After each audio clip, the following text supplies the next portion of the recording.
बिस्मिल्लाहिर्रहमानिर्रहीम। अस्सलाम वालेकुम नाज़रीन।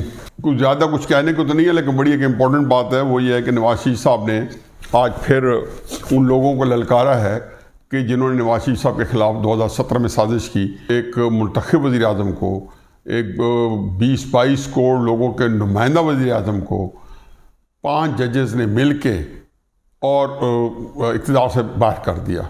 फिर उसके बाद हमें पता है सारी दास्तान अरशद मलिक की भी पता है कि जो वीडियोज़ आई और जिस तरीके से सुप्रीम कोर्ट के चीफ जस्टिस और सुप्रीम कोर्ट के बड़े बड़े जजेस के सर शर्म से झुक गए और उनको निकाल भी दिया गया।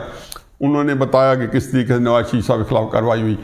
जस्टिस शौकत अजीज़ सिद्दीकी साहब को बेचारे तो उनकी जो पूरी करियर था वो लुक़्मा अजल बन गया कि फैज़ हमीद साहब जो थे, उन्होंने कहा कि अगर आपने नवाज शरीफ साहब को बेल दे दी तो हमारी तो 2 साल की मेहनत कार चली जाएगी। हम तो 2016 से इस प्रोजेक्ट पे काम कर रहे थे, इमरान खान के प्रोजेक्ट पे, नवाज शरीफ साहब को जो है सफ़हस्ती से मिटाने के प्रोजेक्ट पे।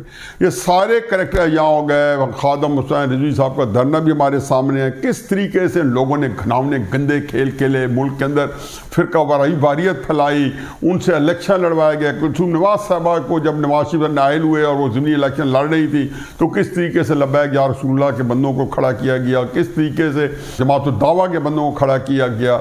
और सबका मकसद एक था कि किसी तरीके से नवाज शरीफ साहब के वोट काटे जाएँ और मुल्क को एक अजीब व गरीब तफरके में फैलाया जाए। हर वो हथकंडा इस्तेमाल किया, लोगों की जानें ख़तरे में आ गई, लोगों के ऊपर फायरिंग होती रही। एहसन इकबाल साहब के ऊपर लब्बैक या रसूलुल्लाह वाले के लोगों ने कातलाना हमला कर दिया। ख्वाजा आसिफ साहब के साथ क्या हुआ? मेरा ख्याल है कि एक पाकिस्तान के अंदर एक केओस क्रिएट किया गया इमरान खान साहब को सपोर्ट करके, और जाती उम्रा नवाज शरीफ साहब के 2016 में घर में घुसाने की कोशिश की गई। एक मुल्क को इस तरीके से हमारी जो एस्टेब्लिशमेंट है, जो 7-8 लाख फौज की को उन्होंने इस्तेमाल करते हुए पूरे अपने ही मुल्क को एक दोज़ख बनाने के लिए आग में झोंकने की कोशिश की। और नतीजा था नवाज शरीफ साहब के खिलाफ झूठे मुकदमे बने, उनको वज़ारत उज़्मा से हाथ धोना पड़ा, वो जेल में गए, बेटी के साथ गए और इलेक्शन से उनको हरवाया गया। सारे काम हुए। तो आज नवाज शरीफ साहब ने ये कहा है कि जिन लोगों ने काम किए हैं उनका एहतसाब ज़रूर होना चाहिए। अब एक बड़ी अजीबोगरीब बात है कि जो कई लोग समझते हैं कि नवाज शरीफ साहब जो है शायद अपना बयानिया तब्दील करें। नहीं, नवाज शरीफ साहब ने कभी अपना बयानिया तब्दील नहीं किया। नवाज शरीफ साहब अपने बयानिए के साथ उसी तरह डटे हुए हैं जिस तरह वो मार्च-अप्रैल 2018 में वोट इज्जत दे के बयानिया छोड़ दिया था। ये ठीक है कि ये जिन लोगों के साथ हैं मुस्लिम नून के बाकी लीडरान हैं, वो एक शिकस्त खुर्दा ज़हनियत के लोग हैं। ये वो लोग हैं कि जिसको जब जनरल बाजवा साहब ने अपनी साजिश को मज़ीद साजिश को आगे बढ़ाने के लिए इमरान खान साहब को भी उसमें जो है खर्च करने के लिए जब हाथ बढ़ाया तो ये उसके भी इस्तेमाल में आ गए। ये नवाज शरीफ साहब के पास की बेबसी का ये आलम था। बाजवा को वोट भी दे मुस्लिम नून को, इसका ताना भी नवाज शरीफ साहब को सुनना पड़ा। मुस्लिम नून जब वोट नोकॉबियत से लेके आई तो इसका ताना भी मुस्लिम नून को लेना पड़ा, बहरहाल नवाज शरीफ साहब को सुनना पड़ा। लेकिन बेबसी होती है। आप इस तरह नहीं होते कि आप कहेंगे नहीं मैं डट जाऊंगा, ये कर दूंगा। ये आपके सारे जो भाई भरा होते हैं वो ही आपके रास्ते के अंदर जो रुकावट बने होते हैं। बहरहाल ये तारीख के तल्ख सबक हैं जो हमारे सामने हैं। और नवाज शरीफ साहब के साथ ये सब कुछ हुआ। मेरा ये ख्याल है कि इन्होंने नवाज शरीफ साहब पाकिस्तान की तारीख के वाहिद ज़रूरतमंद आदमी हैं जिन्होंने 4 स्टार जनरल मुशर्रफ के खिलाफ गद्दारी का मुकदमा भी चलाया। इस मुकदमे के एवज में जनरल मुशर्रफ को इन्हीं अदालतों ने, सेठ वकार ने फांसी की सज़ा दी। ये अलग बात है कि बेचारे सेठ वकार को भी निशाना इबरत बना दिया गया और ऐसे जजों को भी निशाना इबरत बना दिया गया। क्योंकि यहाँ पे वो मैं बार बार कहता हूँ कि अकबर अल-आबादी का शेर कि अकबर नाम लेते हो खुदा के ज़माने में, ये ज़मीनी खुदा हैं। मैं कई दफ़ा कह चुका हूँ कि यकीन मानो कि 70 साल के अंदर जो हमारा जो 4 स्टार जनरल जो कमांडेंट चीफ बनता है तो वो जब पाकिस्तान के अंदर हो तो खुदा न खासा कहा जाए कि अल्लाह में किस शक्ल का होगा।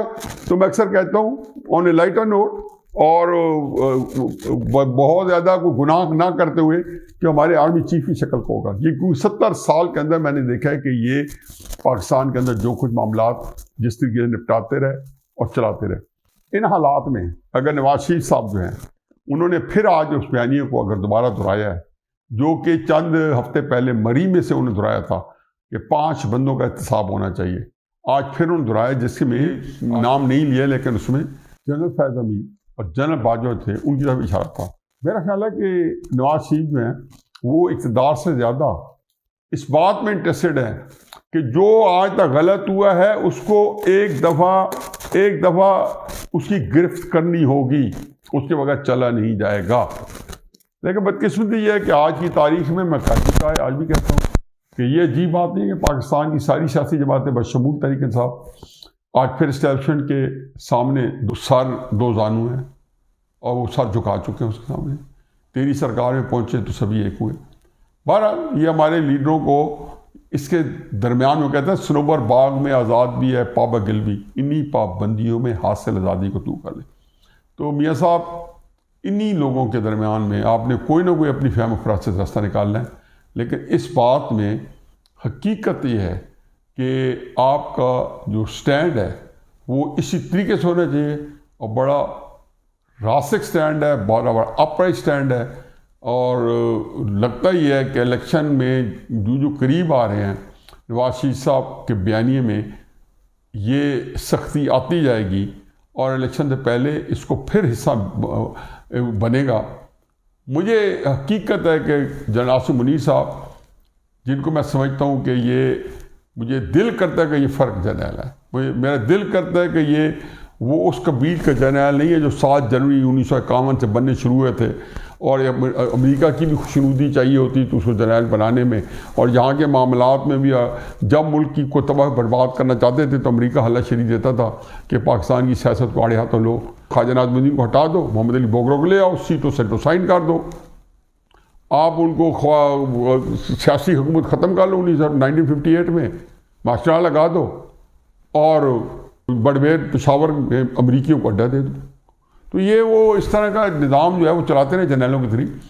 جنرل عاصم منیر پہلی جو فرق جرنیل ہے، میں جنرل صاحب حقیقت یہ ہے کوئی میکنزم نکالے کہ جن لوگوں نے پاکستان توڑا ہے وہ آپ کی مجرم ہے، میرے ہی مجرم ہے۔ جن لوگوں نے پچھلے 6-7 سال ملک کو تباہ و برباد کیا ہے، اسی کے تسلسل میں سانحہ 9 مئی ہوا ہے۔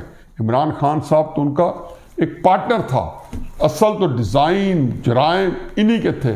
آخر ارشد شریف بھی تو قتل ہوئے، آخر عمران خان صاحب ایک گولی بھی تو چلائی ہیں، اس میں بھی تو کوئی لوگ ملوث ہوں گے۔ اور ہو سکتا ہے کہ یہ وہ لوگ ہوں جو آپ کی خلاف سازش کر کے جو لانگ مارچ نکلوا رہے تھے، وہ معاشرہ کا راستہ ہموار کرنے کے لیے اور آپ کا راستہ روکنے کے لیے کام کر رہے ہیں۔ یہ تو ظلم ہے پاکستان کے خلاف۔ تو آپ اللہ کرے کہ آپ نواز شریف کی آواز میں آواز ملائیں، یا کم از کم اس کی حوصلہ افزائی کریں نواز شریف صاحب کی، اور اس کے لیے راستہ دیں، اور اپنے ساتھیوں کو سمجھائیں جرنیلوں کو کہ ایک دفعہ ہم نے راستہ دینا ہوگا تاکہ لوگوں کا اعتماد فوج پہ بحال ہو۔ وگرنہ حقیقت یہ ہے جو گنجلک مسائل ہمارے سامنے ہیں اور جس دلدل پاکستان ہے، اسے مزید اندر دھنسے گا، نکل نہیں سکے گا اگر آپ نے اس کو بالکل سپیس نہ دی، راستہ نہ دیا، کیونکہ ہر وقت دھوس دھاندلی جو ہے سیاسی عدم استحکام کی چنگاری کو وہ شعلہ جوالہ بنا دیتی ہے۔ پاکستان بہت ہونے کو ہے۔ جنرل صاحب نواز شریف کے بیانیے کی ہاں میں ہاں ملائیں، میری آپ سے مدبانہ گزارش ہے۔ وما علینا الا البلاغ۔